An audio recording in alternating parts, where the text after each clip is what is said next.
Video பார்க்குற எல்லாருக்கும் வணக்கம் நண்பா. இது உங்கள் ரெஸ்லிங் கிங் தமிழ். நான் உங்கள் ரகுமான். இன்றைக்கி ரா கிளாசிக் மூமெண்ட் மற்றும் ரா முடிஞ்சதுக்கப்புறமா செத் ரோலின்ஸ் பால் ஹேமன் செய்த செய்கை இதெல்லாம் பற்றி இன்றைக்கி வீடியோ பார்க்க போகிறோம். மறக்காமல் ஃபஸ்ட் டைம் சேனலுக்கு வந்துருக்கோங்க. சப்ஸ்கிரைப் பண்ணி பெல் ஐக்கானை கிளிக் பண்ணி வச்சுக்கோங்க. தினமும் போடுற ரெஸ்லிங் செய்களை தமிழ் மொழியில் தெரிஞ்சுக்கோங்க. முதலாவது பார்த்தீங்கன்னா இந்த வாரம் நடந்து முடிஞ்ச மண்டே நைட்டால் முழுக்க WWE பார்த்திங்கன்னா பால் ஹேமனை ஃபோக்கஸ் பண்ணி தான் கொண்டு போகிறாங்க. அதாவது ரெஸ்லிங் அப்படிங்கிறத தாண்டி ஒரு தலால் ரெஸ்லிங்கே பண்ண முடியாது, இவரை பார்த்தாலே தெரியும். பட் ஆனால் அவரை வச்சு ரெஸ்லிங் ஷோ கொண்டு போகிறாங்கன்னா seriously Paul Heyman is the great man. ஏன்னா இன்றைக்கி அப்படி கொண்டு போயிட்டாங்க. அவர் முழுக்க பார்த்திங்கன்னா இன்றைக்கி பங்கம் பண்ணிட்டார். அண்ட் ரோமன் ரெயின்ஸ் பார்த்திங்கன்னா ஃபைனலி பால் ஹேமனை தலையை பிடிச்சி கீழே தள்ளி போட்டார். ஸோ அந்த சீன்லலாம் பார்த்திங்கன்னா பால் ஹேமன் அழுகிற லெவலுக்கு போனார்ல. அண்ட் சிஎம் பாங்கும் பார்த்திங்கன்னா ரோமன் ரெயின்ஸ் அடிச்சு போட்டு பால் ஹேமன் கிட்ட போகும்போது என் ட்ரைபல் சீஃப் அடிச்சிட்டான் அப்படின்னு சொல்லிட்டு ஒரு எமோஷனல் மூமெண்ட்டாக ஒரு கனெக்ஷன் கொடுத்துருப்பாரு. ஸோ அப்போ கூட தன் ட்ரைபல் சீஃபை விட்டு கொடுக்காமல் வச்சுருந்தார். பட் நான் ரோமன் கையை வச்சுட்டாரு. இப்போது என்ன தெரியுமா ஒரு விஷயம், செத் ரோலின்ஸ் ரெண்டு பேருமே பாடு பார்க்காம ஒருத்தனை இந்த பக்கம் போட்டு மீதி, நான் ஒருத்தனை அந்த பக்கம் போட்டு மிதிக்கிறேன்னு சொல்லிட்டு மிதிச்சிட்டாரு. ஸோ அப்போ பால் ஹேமன் வாயாக கை வச்சுக்கிட்டு என்னடா அப்படி பண்ணிட்டேன் அப்படின்னு சொல்லிட்டு பார்க்குற மாதிரி இருந்திருக்கும். ஆக்சுவலி செத் ரோலின்ஸ் தன்னுடைய கேட்டகரியை காட்டிட்டாரு, சாரி சாட்டசிட்டியை காட்டிட்டாரு. ஆக்சுவலி என்னென்னா அவர் போன வாரமே சிஎம் பாங்க் பேசும்போது அவங்க ரெண்டு பேரை கம்பேர் பண்ணும்போது நான் பெரிய ஆள் தான் அப்படிங்கிறத சொல்லியிருப்பார். அதை புரிய வைக்கிற மாதிரி சிஎம் பாங்க் செத் ரோலின்ஸ் அடிக்க வரும்போது சிஎம் பாங்க் திருப்பி க்ளோஸ்லாம் போட்டு பால் ஹேமன் கிட்ட போயிட்டு நீ ஆசை நிறைவேற்றணும், நீ ஏன் கூட சேர்ந்துட்டு அப்படிங்கிற மாதிரி சொல்லியிருப்பார். ஸோ அப்போ சிஎம் பாங்கை விட நான் பரவாயில்ல அப்படின்னு சொல்லியிருப்பார். அண்ட் இன்றைக்கும் அப்படி தான் ரோமன் சிஎம் பாங்க ரெண்டு பேர் இருக்கும்போது அவங்கள தூக்கி போட்டு மீச்சிட்டு நான் பால் நான் சொன்னது கரெக்ட் தான், நீ ஏன் சைடு வந்துடு அப்படிங்கிற மாதிரி சொல்லியிருப்பாரு. அண்ட் சிஎம் பாங்கு மாதிரியே பார்த்தீங்கன்னா சம்மணங்கால் போட்டுட்டு சிஎம் பாங்கை கலாச்சிருப்பார். அண்ட் ஷீல்டு மாதிரியே ட்ரெஸ்ஸு போட்டிருப்பாரு. அது ஒரு பாயிண்ட் இருக்குது. அண்ட் பால் ஹேமன் பார்த்தீங்கன்னா ஒரு கட்டத்தில் கையெழுத்து கும்பிட்டுட்டாரு, ஐயா விட்டுருன்னு.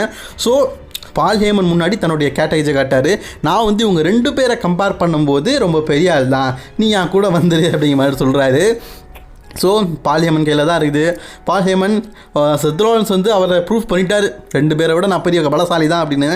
ஸோ என்ன தான் நடக்க போகுது அப்படிங்கிறத வெயிட் பண்ணி பார்க்கலாம். இன்றைக்கி கேரிங் கிராஸ் சும்மா கிடந்த கேரிங் கிராஸ் எனக்கு தெரிஞ்சு ஒரு ரொம்ப நாள் கழிச்சு நீ தான் சண்டை போட நினைக்கிறேன். கேரிங் கிராஸுக்கும் ஏஜே ஸ்டைலுக்கும் ஒரு மேட்ச் நடந்துருந்தாங்க.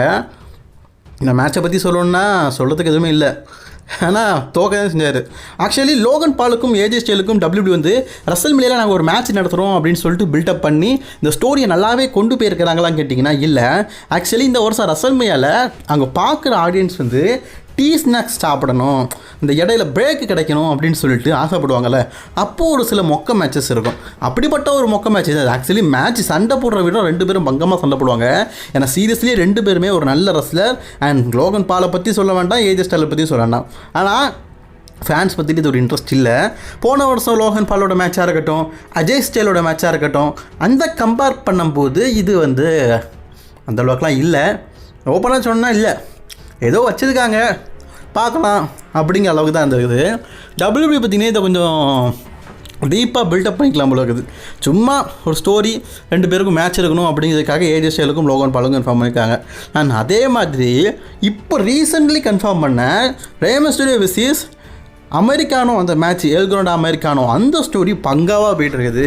ஆக்சுவலி இந்த எல் கிராண்டோ அமெரிக்கா நம்ம ஜாக் கேபிள் தான் அப்படிங்கிறது ஃபேன்ஸுக்கும் சரி, சண்டை போடுறவங்களுக்கும் சரி எல்லாருக்குமே தெரிஞ்சிருச்சு. பட் ஆனால் அந்த கேரக்டரை அவர் பண்ணுற விதம் உண்மையிலேயே நல்லா இருக்குது. ஸோ அதுலேயும் சண்டை போடும்போது தான் மாஸ்க்குள்ளே பார்த்திங்கன்னா ஒரு ஸ்ட்ரீட் ஷப் மாதிரி வச்சுக்கிட்டு பண்ணுற விஷயம் உண்மையிலேயே சூப்பர். ஸோ அது மட்டும் இல்லாமல் தன்னுடைய மாஸ்க்லேயே தான் யார் அப்படிங்கிறத குறிக்கிற மாதிரி அமெரிக்கன் மேட் அப்படிங்கிறத சொல்லியிருக்காரு. ஸோ உங்களுக்கு தெரியும்னு நினைக்கிறேன், அமெரிக்கன் மேட் அப்படிங்கிற டீம் ஜாக் கேபிள் தான். ஸோ அதுலேயும் அவர் ஒன்று காட்டிட்டாரு. அண்ட் ஃபிசிக்கலி நம்ம இந்த உருவத்தை பார்த்தாலே தெரியுது இது ஜாக் கேபிள் தானே. ஜாக் கேபிளுக்கு பார்த்தீங்கன்னா உண்மையிலே இது நல்லா இருக்குது. அண்ட் மாஸ்க்கு போட்டு ஒரு சண்டை போடுற இந்த கேரக்டரும் நல்லா தான் இருக்குது. மாஸ்க்கு பார்க்குறதுக்கு கொஞ்சம் டம்மியாகவும் காமெடி பீஸ் மாதிரி இருந்தாலும் இந்த ஃபேன்ஸ் மத்தியில் அட்ராக்ஷன் சொல்லுவோம்ல, ஈர்ப்பு விசை ரொம்பவே நல்லா இருக்குது. ஜாக் கேபிள் ஃபஸ்ட் எவராக பார்த்தீங்கன்னா ரெஸ்ல்மேனியாவில் சிங்கிள்ஸ் மேட்ச் விளாடுறாரு. இதுக்கு முன்னாடி சிங்கிள்ஸ் மேட்ச்லாம் விளாண்டதில்லை. அந்த ரே மிஸ்டீரியோ கூட மேட்ச் விளாட வைக்கிறாங்க, அதுதான் பயமாக இருக்குது. WWE எப்போவுமே ரே மிஸ்டீரியோ விட்டு கொடுக்க மாட்டாங்க, அதுவும் ட்ரிபிள் ஹெச். இதுக்கு முன்னாடி சண்டை போட்டதுலலாம் முக்கியமான வளர்ந்து வர ரெஸ்லர் அவன் பையனை கூட வின் பண்ண வைக்காம தான் வச்சுருக்காங்க. ஸோ அப்படிப்பட்ட நிலையில் இதில் எப்படின்னு தெரில.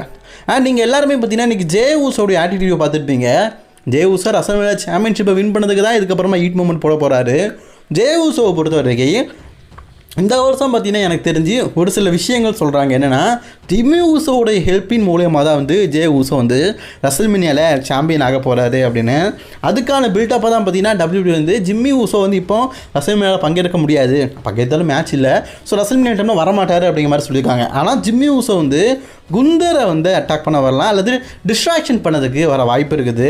அண்ட் குந்தரும் பார்த்தீங்கன்னா இன்றைக்கி ஜிம்மி ஊசோவை பற்றியும் அவரோட ஜே ஊசோவை பற்றியும் பர்சனல் லைஃபாக அவங்க இருந்த விஷயங்களை பற்றியும் தப்பாக பேசியிருப்பார். ஸோ காய்ஸ் நம்ம பெரிதும் எதிர்பார்க்கலாம், கண்டிப்பாக இது நடக்கும்னு.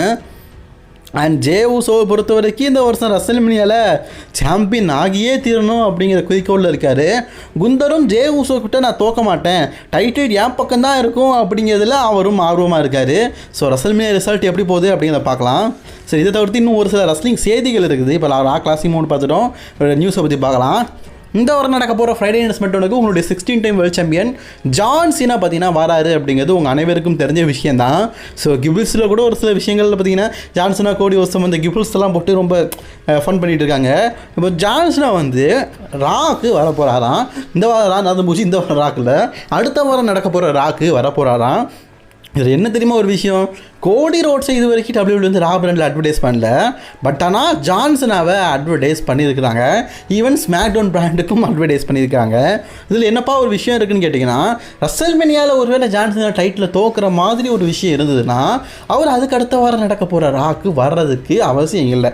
போன தடவை இப்படி தான் கோடி ரோட்ஸ்க்கும் ரோமன் ரெயின்ஸும் நடக்கும்போது ரோமன் ரெயின்ஸ் எந்த விதமான எபிசோடு அனௌன்ஸ்மெண்ட் பண்ணால் நான் கோடி ரோட்ஸ் அனௌன்ஸ் பண்ணி வச்சுருந்தாங்க. ஸோ ஒரு நியூ சாம்பியனாக வாய்ப்பு இருக்குன்னு சொன்னோம். அதே மாதிரி இப்போ ஜான்சனா வந்து ஒரு பார்ட் டைம் ஜாப் ரஸ்ல அவரை வந்து அடுத்தடுத்த ஸ்மாக்டவுன் ரான்னு சொல்லிட்டு கன்ஃபார்ம் பண்ணிக்கிற WWE கோடி ரோட்ஸை கன்ஃபார்ம் பண்ணாமல் வச்சுருக்கிறத பார்க்கும்போது மேபி நம்ம எதிர்பார்க்குறது நடக்கலாம்ல அப்படிங்கிற மாதிரி தோண வைக்குது. ஸோ நம்ம எதிர்பார்க்குறது நடக்காமலும் போகலாம். மேபி நம்ம தலைவர் நான் ஃபேஸ் தானே மாறுன்னு கூட சொல்லலாம். ஸோ என்னவா நடக்கலாம். அதுக்கப்புறமா நம்ம ஷேமஸை பற்றி தான் பார்க்க போகிறோம். இயர்லி பார்த்தீங்கன்னா வருஷத்துக்கு ஒரு சாம்பியன்ஷிப்பை வின் பண்ணுறது, ரசல்மேனியாவில் தோக்கமோ ஜெயிக்கமோ ஒரு மேட்ச் விளாடுறது, இதெல்லாம் பார்த்தீங்கன்னா இயர்லி கரெக்டாக பண்ணுறவர் தான் ஷேமஸு. பட் ஆனால் லாஸ்ட் இயர் அவருக்கு மேட்ச் இல்லைன்னு நினைக்கிறேன். அண்ட் இதே மாதிரி இந்த வருஷமும் இவருக்கு மேட்ச் இல்லை. ஃபிசிக்கலி பார்த்தீங்கன்னா நல்லா தான் இருக்கார். ஓப்பனாகவே பார்த்தீங்கன்னா அவரும் நான் வந்து ஃப்ரீயாக தான் இருக்கேன் ரசல்மேனியா டைமில், எனக்கு ஒரு மேட்ச் தாங்க அப்படின்னு சொல்லிட்டு சோஷியல் மீடியாலையும் சொல்லிட்டாரு. பட் ஆனால் ட்ரிபிள் ஹெச் இதெல்லாம் கேட்குறதுல போல இருக்குது. இதுக்கு முன்னாடி WWE சாம்பியன்ஷிப்பையே பார்த்தீங்கன்னா பல டிசைனிங்கில் பல விதமாக வின் பண்ணவர் தான் ஷேமஸு. பட் ஆனால் இந்த முறை அவருக்கு வாய்ப்பு கொடுக்க போகிறது இல்லை. ரசல்மேனியாவில் நம்ம ஷேமஸை பார்க்க முடியாது அப்படிங்கிறத அஃபிஷியலி சொல்லிட்டாங்க. ஸோ ஷேமஸுக்கு ரசல்மேனியாவுக்கு அப்புறம் தான் பிளான் இருக்கான். அண்ட் காய்ஸ் நீங்கள் ரசலிங் அவ்வளோதான் பிடிச்சிங்களா ஷேர் பண்ணிக்கோங்க. அண்ட் தொடர்ந்து வீடியோ பார்க்க சேனலில் சப்ஸ்கிரைப் பண்ணிக்கோங்க. பாய் டாடா see you.